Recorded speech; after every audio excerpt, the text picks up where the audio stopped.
꿀잠 자는 야담 이야기. 호조 판서 정웅순. 옛부터 청렴결백이란 말이 있습니다.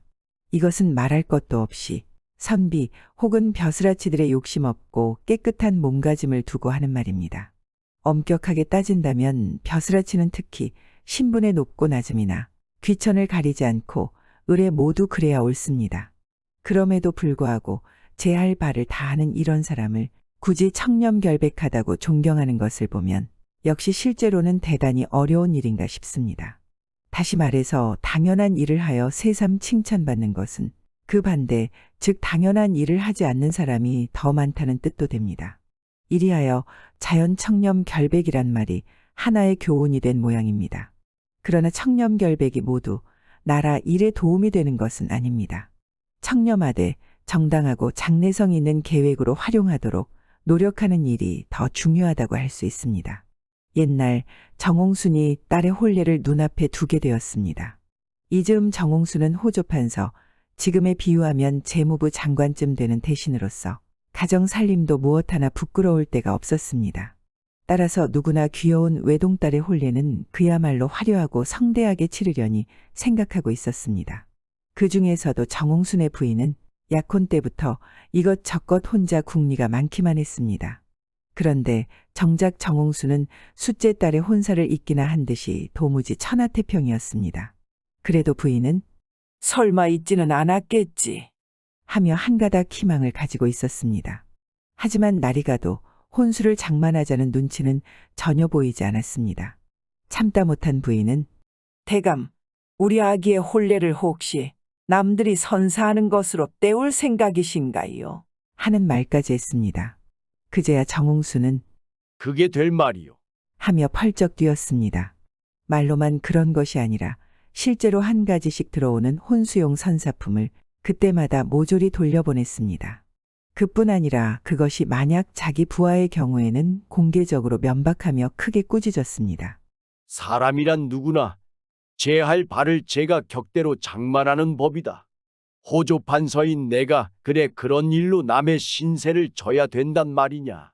하고 나서 언성을 높이고 윗사람이 분에 넘치는 선물을 받으면 아랫사람은 그만큼 괴로움을 받게 되는 것이다. 하고 타일렀습니다. 이렇게 혼례 날짜는 하루하루 다가왔습니다. 부인의 조바심은 이를 데 없이 커졌습니다. 대감께서 수고로 오시면 제가 혼자 마련하겠으니 비용이나 넉넉히 주십시오. 정홍순도 이 말은 어기지 못했습니다. 그러면 좋소. 대체 얼마나 돈이 필요하오? 적게 잡아도 600냥은 있어야지요. 부인은 아무렇지도 않게 말했습니다. 정홍순은 눈이 휘둥그레져서 600냥이라고? 하며 고개를 설레설레 흔들었습니다. 600냥이 많기는커녕 제대로 하자면 1000냥은 들 것입니다. 할 수 없소. 그러면 체면상 한 800냥으로 하겠으니 어서 목록이나 써주오.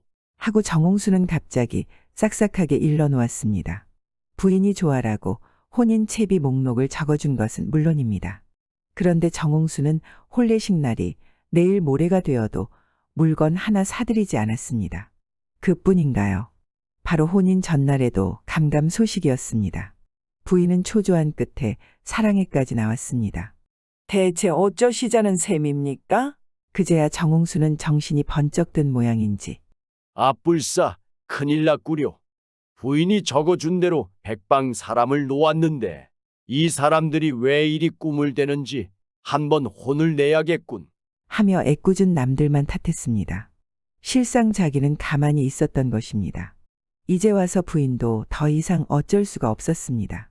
기가 막혀 멍하니 쳐다보니 눈에는 안타까운 눈물만 글썽글썽했습니다.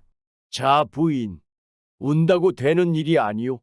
이왕 이렇게 된 바에는 별 수가 없소. 혼례는 안 지낼 수 없으니 부인이 안종을 시켜 명색만이라도 음식을 차리구려. 대단히 섭섭하겠지만 모두 내 잘못이니 용서하오. 정홍수는 부인 앞에 머리까지 숙였습니다. 이에 이르러서는 부인도 별 도리가 없었습니다. 이래서 부랴부랴 음식을 장만하고 혼수도 간신히 마련했습니다. 그러니 모두 격에 맞추기보다 임시로 적당히 때울 수밖에 없었습니다. 혼인날이라야 신부의 옷부터가 집에 두었던 나들이 오시고 음식도 그저 여느 때 손님 목만큼 분량을 늘였을 뿐이었습니다. 어쨌든 명색만의 혼인 예식은 정홍순의 부인이 고개를 쳐들지 못할 정도였고 모인 손님들도 모두 어리둥절했습니다. 더구나 신랑은 실망이 대단했습니다. 이러한 일이 남의 입에 오르내릴 때마다 신랑은 마치 거지 대우라도 받은 듯이 모욕을 느꼈습니다. 게다가 신랑의 집은 가문만 좋았지 당시 집안 형편은 말이 아니었습니다. 그러나 정홍수는 호조 판서 딸이 빨래한 옷을 입고 시집 갔다는 소문이 나더라도 들었는지 못 들었는지 전과 다름없이 태어냈습니다. 이것만으로도 신랑 된 사람은 견디기 어려웠습니다. 그런데 보다 더 한 일이 또 있었습니다. 그 후 가끔 처가라고 찾아가도 정판서는 별로 반겨주지 않고 때가 아니면 숫제 식사도 얻어먹지 못했던 것입니다. 허참, 왜 온다고 진작 통지를 안 했나? 우리 식구의 밥만 끓였으니 어서 집에 돌아가게. 하고 매정하게 내쫓을 적에는 무안하고 또 분했습니다. 그렇지만 할 수 없는 일입니다. 장인은 세도가 당당한 호조 판서이고 자기는 한낱 하급 관리입니다. 그저 분함을 참고 돌아와서는 아내에게 난 앞으로 죽어도 처가 문지방은 타지 않겠소. 하고 아내에게 화풀이 할 뿐이었습니다. 그리고는 한 3년 동안 처가 문전에는 얼씬도 안 했습니다. 그러다가 하루는 정홍순이 일부러 사위와 딸 내외를 부르게 되었습니다. 그러나 사위는 물론 처가에 갈 생각이 없었습니다. 그렇지만 그의 부친이 사위도 반 아들이라고 한다. 장인이 아무리 너를 괄시해도 너는 마땅히 도리를 다해야 하느니라. 어서 갚아야 한다. 해서 마지못해 찾아갔습니다. 정홍수는 사위와 딸을 보더니 아무 말 않고 밖으로 함께 데리고 나갔습니다. 그리고 바로 새로 지은 큼직한 기와집을 가리키며 자, 어떠냐? 이만하면 너희 내외는 고사하고 한여남은 식구가 편히 살 수 있겠지. 하고 말하면서 무엇이 그리 좋은지 혼자서 싱글벙글했습니다. 사위는 그 뜻을 얼핏 알아채지 못하면서도 예, 하고 장인의 뒤를 따라 안으로 들어갔습니다. 그 집은 바깥 모습도 깔끔하였지만 안은 더욱 깨끗했습니다. 게다가 또 방마다 세간이 짜임새 있게 들어섰고 뒤쪽 곳간에는 양식도 제법 많이 쌓였습니다. 사위와 딸은 그만 눈이 휘둥그레졌습니다. 그런 모습을 즐겁게 바라본 정홍수는 껄껄 웃으며 딸의 등을 어루만졌습니다. 보았느냐? 이것은 오늘부터 너희가 살 집이다. 애초 너희들 혼례에 쓰자고 생각한 800냥을 가지고 간간히 이용하여 1000냥도 넘었기에 이렇게 너희들의 살림을 장만한 것이다.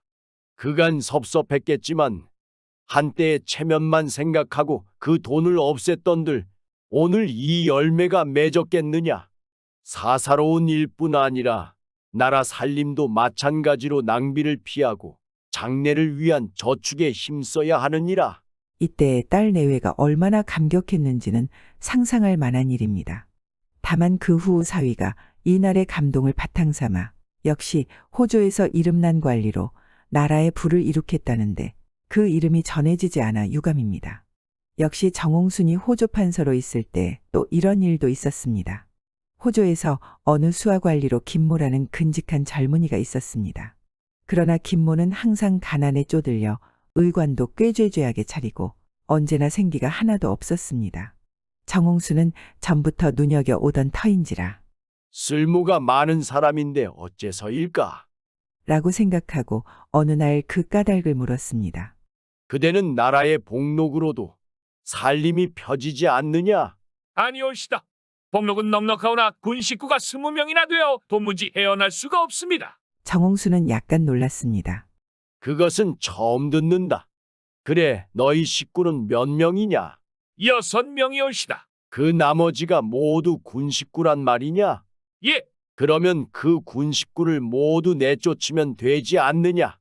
만약 그렇지 않고서는 내 말대로 가난해서 헤어나지 못하겠고 또 자칫 나라 일에도 실수를 범하기 쉽다. 저도 그런 생각이오나 모두 저를 의지하는 가난한 일가 친척인데 차마 그럴 수 없습니다. 정 그렇다면 너는 내일부터 해직하겠다. 그래도 못 내쫓겠느냐? 예, 죽는 한이 있더라도 못하겠습니다. 알았다. 그러면 내일부터 나오지 말아라. 세상의 해직 이유치고는 억울한 이유였습니다.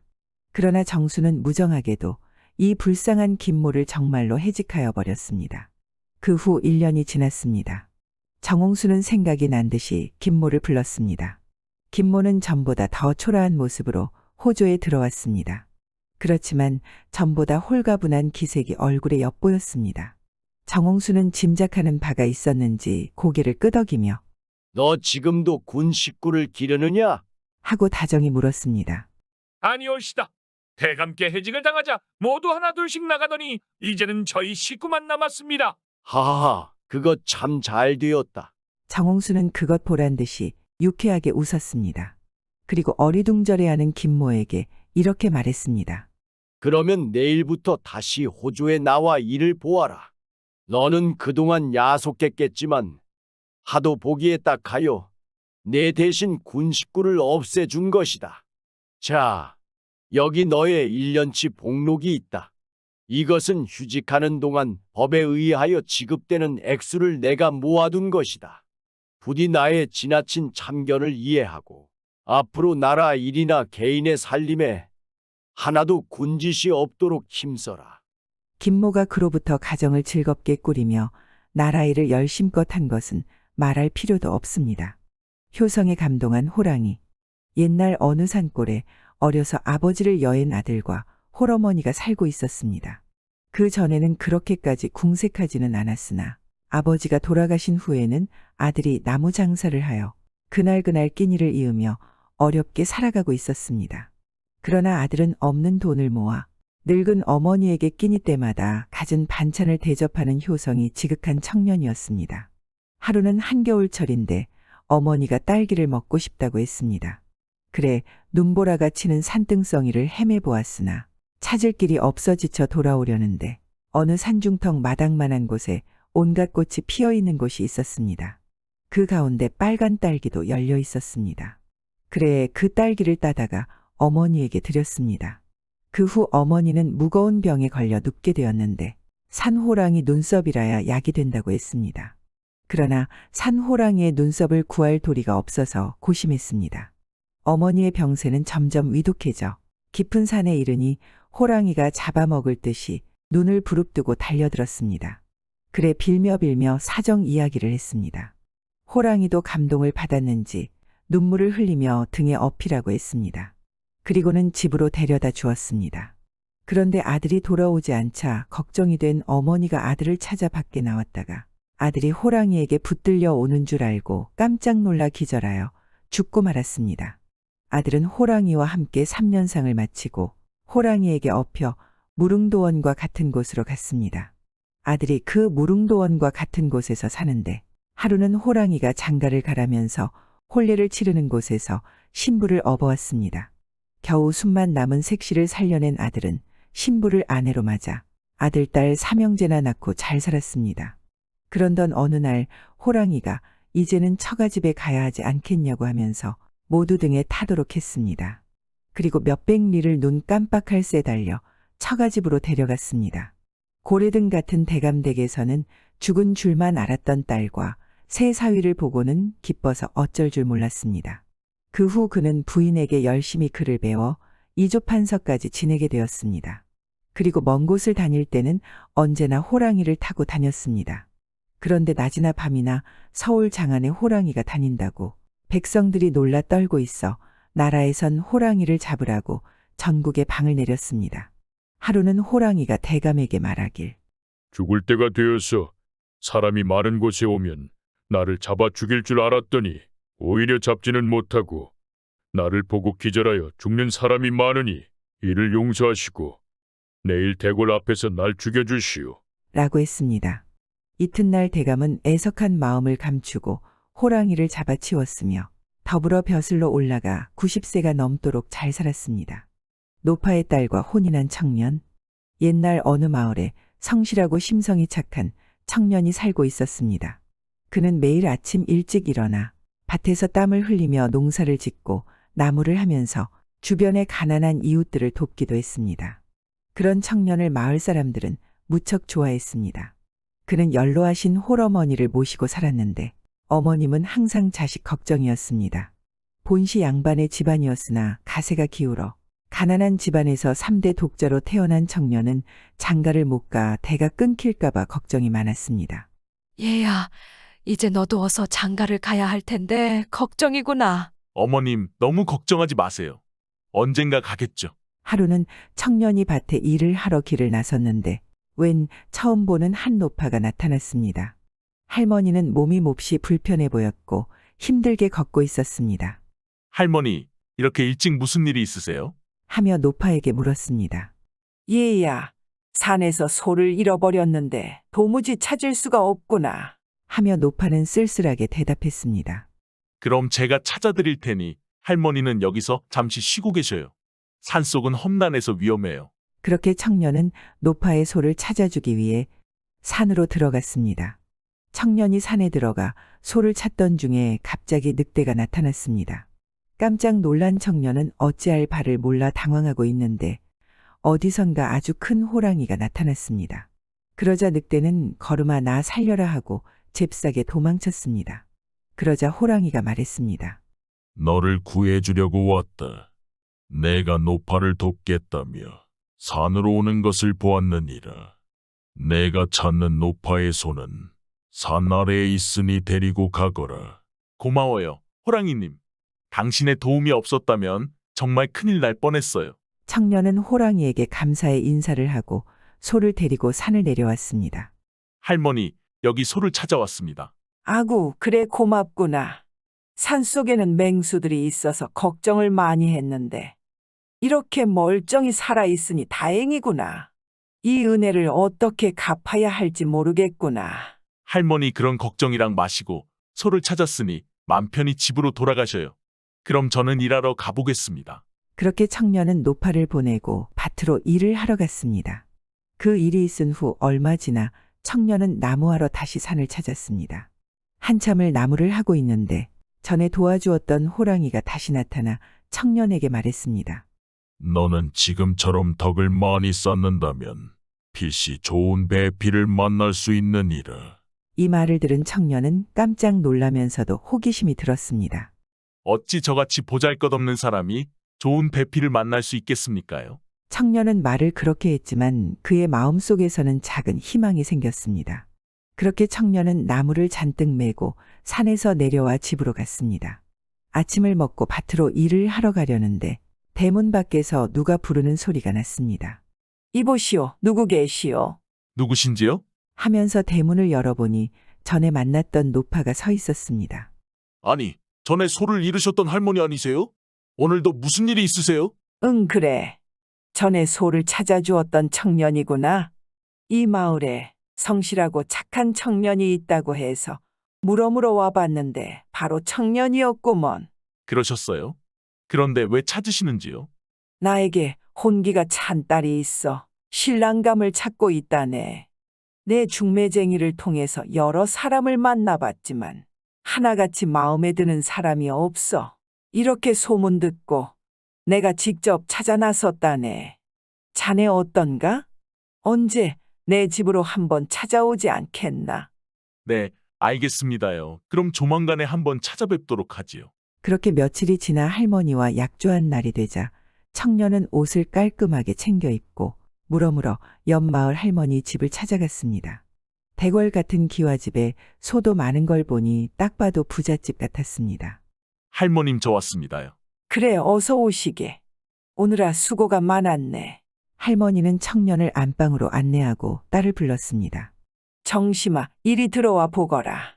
방문이 열리자 어여쁜 처녀가 고개를 숙이고 살포시 들어왔습니다. 그 모습을 본 순간 청년은 가슴이 콩닥거리기 시작했습니다. 백옥같이 흰 피부에 곱게 빗은 머리가 너무도 아름다워 숨이 멎을 것만 같았습니다. 자, 두 사람은 지금부터 내 말을 잘 들어보거라. 내 딸은 지금껏 단 한 번도 남자와 얼굴을 마주한 적도 없다네. 중매쟁이들이 뭐라 했는지 딸은 보지도 않고 소가 몇 마리고 재산이 얼마나 되는지 이런 것만 묻더군. 그래서 속물들은 모두 내 손에서 퇴짜를 놓았다네. 헌데 내가 마을 사람들에게 자네에 대한 소문을 듣고는 자네가 무척 궁금했다네. 그래서 아침 일찍 소를 한 마리 끌고 가서 산에다 풀어놓고 자네가 일하러 가는 길에서 기다렸던 것이네. 그런데 마침 자네가 나를 보고 먼저 말을 걸어주더군. 보통 사내들은 산속에 맹수들이 있어서 남이를 목숨까지 걸어가며 하지 않는다네. 하지만 자네는 다르더군. 소를 잃은 나를 불쌍히 여겨 위험을 무릅쓰고 산속으로 들어가 소를 찾아주는 모습을 보고 내 자네를 제대로 알게 되었다네. 그러니 자네는 내 딸과 혼인한다면 내 딸을 목숨 걸고 지킬 거라 생각이 드는데 자네 생각은 어떠한가? 그런 뜻이 있으셨던 거군요. 제가 소를 찾으러 산에 갔을 때 늑대가 나타났었는데 그때 마침 어떤 호랑이가 나타나 늑대를 쫓아주었습니다요. 그래서 무사히 소를 찾아올 수 있었습니다요. 그래, 알고 있다네. 호랑이는 우리 조상님이 호랑이가 되어 마을과 우리 가문을 지켜주고 있다네. 그래서 자네를 위험에서 지켜준 것이네. 그랬었군요. 말씀을 들어보니 이제야 모두 이해가 됩니다요. 그래, 그건 그렇고 자네 내 딸을 어떻게 생각하는가? 저야 너무 감사한 일이죠. 저같이 가진 것 없고 보잘것없는 사람에게 이렇게 훌륭한 가문의 아리따운 따님이 어찌 가당키나 하겠습니까요? 그래, 그럼 승낙한 것으로 알겠네. 그럼 정심이 생각은 어떠하느냐? 방금 어머님 말씀을 들어보니 훌륭한 마음씨를 가지신 분 같아요. 그리고 조상님께서도 점 찍으셔 놓고 이미 돕고 계셨으니 저도 믿고 따를 수 있을 것 같아요. 그래, 알았다. 그럼 두 사람 마음 확인했으니 곧 양가 부모들끼리 만나 혼인 날짜를 잡으마. 그렇게 하여 두 처녀 총각은 혼인을 하였는데 청년의 성실함으로 가문은 더욱더 번창하고 여러 명의 자식을 두어 대를 잇고 행복하게 살았답니다. 이 이야기는 가난하지만 남을 도우며 쌓은 덕이 복으로 돌아와 예쁜 색시도 얻고 대를 잇게 되었다는 이야기입니다. 덕은 크고 작은 것이 중요한 것이 아니므로 그런 마음을 갖는 것이 중요하답니다. 대감의 첩과 도망간 목수. 옛날 어느 마을에 한 청년이 살고 있었습니다. 그의 이름은 덕만이었는데 그는 마을에서 알아주는 뛰어난 목수였습니다. 목수는 장인 정신을 가지고 있었으며 그의 목공의 솜씨는 무척 아름다웠습니다. 그런 목수는 어려서부터 같이 자란 춘심이를 무척 좋아했습니다. 춘심이도 덕만이의 목공 솜씨에 반해 두 사람은 서로를 사랑하고 있었습니다. 춘심아, 이거 봐봐. 어제 완성한 작품인데 너 주려고 만들었어. 그래, 너무 예쁘다. 너는 어쩜 이렇게 솜씨가 좋니? 그렇게 덕만이는 춘심이를 위해 예쁜 장식들을 만들어 주곤 했답니다. 춘심의 방에는 덕만이가 만들어준 예쁜 장식들과 조각으로 가득했습니다. 춘심이는 미모가 뛰어나 아름답기로 유명했으며 그녀를 탐내는 양반들도 많았습니다. 그러던 어느 날 춘심의 아버지가 한양의 높은 벼슬아치에게 큰 빚이 있었는데 기한이 되어도 빚을 갚지 못하자 춘심이를 벼슬아치 대감의 후처로 보내기로 했습니다.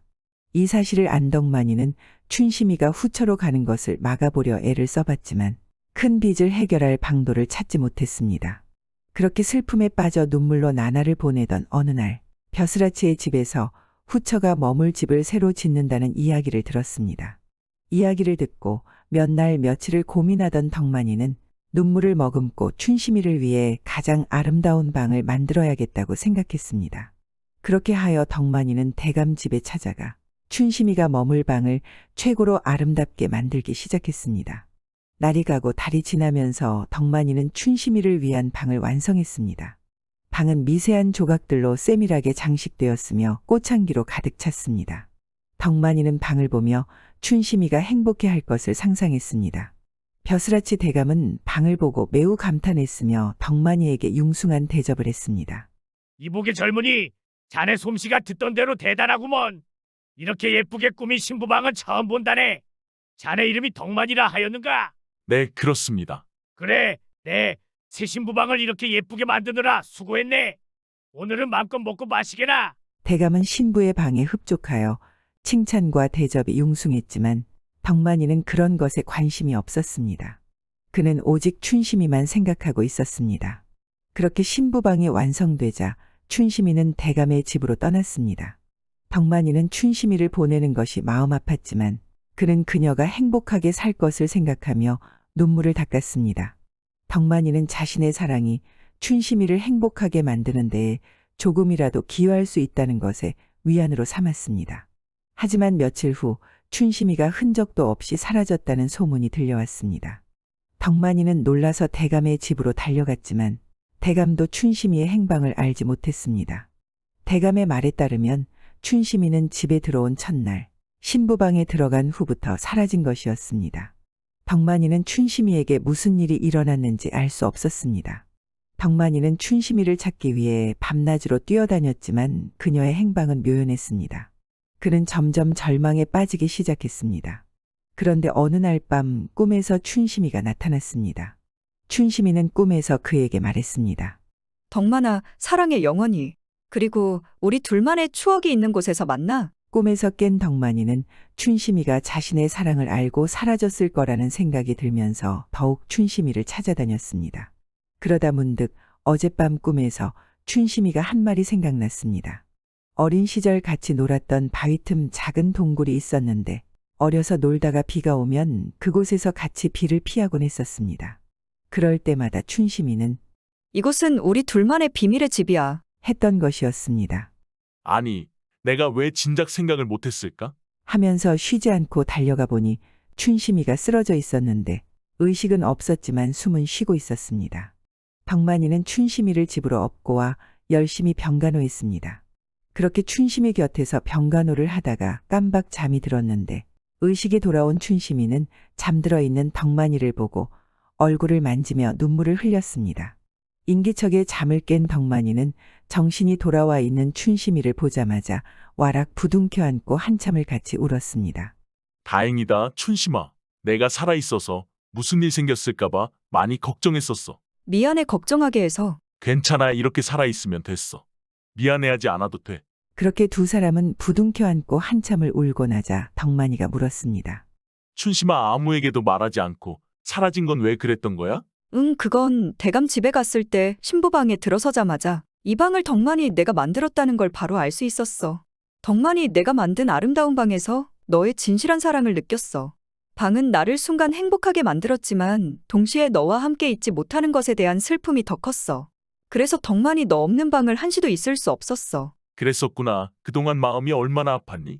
나도 너를 떠나보내고 견딜 수 없을 만큼 마음이 많이 아팠어. 너 없는 세상은 상상할 수도 없어. 그렇게 두 사람은 서로의 사랑을 확인하고 다시는 떨어져서 살 수 없다고 판단했습니다. 춘심아, 우리 두 사람 다시는 떨어지면 안 될 것 같아. 나도 그래. 그럼 우리 둘이 멀리 떠날까? 그래 그러자. 그게 좋겠어. 그리하여 둘은 간단히 짐을 챙겨 야간을 틈타 먼 길을 떠났습니다. 쉬지 않고 가다 보니 어느새 달이 바뀌었는데 멀리 바다가 보이는 것이었습니다. 저기 바다가 보인다. 그러게 신난다. 바다는 처음 봐. 나도 그래. 우리가 바다까지 왔다니 믿어지지 않아. 그렇게 땅끝까지 간 두 사람은 그곳에 작은 오두막집을 짓기 시작했습니다. 덕만이의 목공 실력으로 작은 오두막집을 지었는데 참으로 아담하고 예쁜 집이 지어졌습니다. 마당 한켠에는 꽃을 심어 한 폭의 그림 같은 터전이 마련되었답니다. 두 사람은 누구의 방해도 받지 않으며 열심히 일하고 사랑하며 그렇게 행복하게 살아갔습니다. 아니 집 좀 봐. 참 예쁘다. 그러게 어쩌면 저렇게 예쁜 집을 지을 수 있다. 나도 곧 집을 옮겨야 하는데 우리 집도 지어달라고 해봐야겠다. 그래, 그거 좋겠다. 나도 우리 집 새로 지을 때 꼭 지어달라고 부탁해 봐야겠네. 그렇게 덕만이의 목공 솜씨는 그곳에서도 인정받아 두 사람은 부족하지 않게 살게 되었답니다. 틈만 나면 덕만이는 춘심이를 위해 예쁜 장식과 조각들을 만들어 주었고 춘심이는 덕만이의 사랑을 듬뿍 받으며 평생을 행복하게 살아갔답니다.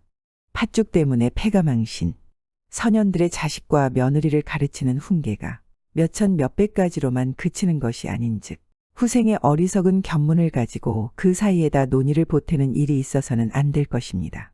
하지만 내 일찍이 직접 눈과 귀로 보고 들어서 경험한 바가 있었습니다.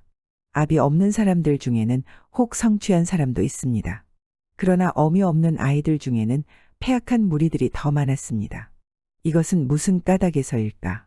어머니의 가르침은 아주 자상하여 그 자식들이 먹고 마시고 들고 날 적에 부득불 상봉치 않을 수가 없었습니다.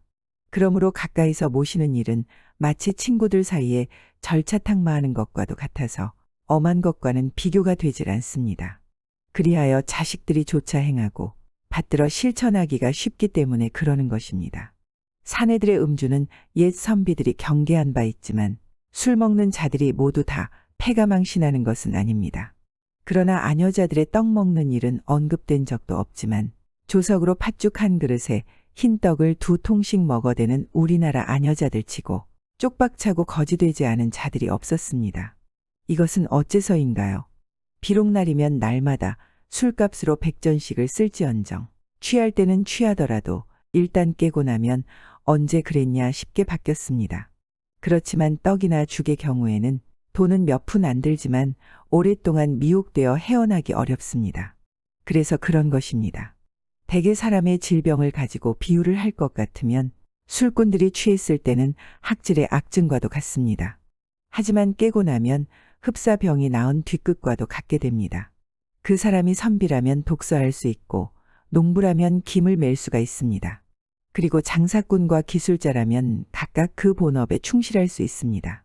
그러나 떡을 좋아하는 아녀자들이 장기간 미혹되어 헤어나지 못하는 것은 마치 별로 대수롭지도 않은 병으로 일평생 시름시름 앓으면서 나을 기미를 보이지 않는 것과도 같습니다. 그러니 어느 때 정신을 수습해서 가사를 돌볼 것인가. 이런 까닭으로 끝내는 패가망신에까지 이르게 되는 것입니다. 내가 일찍이 이 일을 어떤 자리에서 이야기하였더니 곁눈질로 흘겨보는 자가 있었습니다. 구독과 좋아요, 알람 설정 부탁드리옵니다.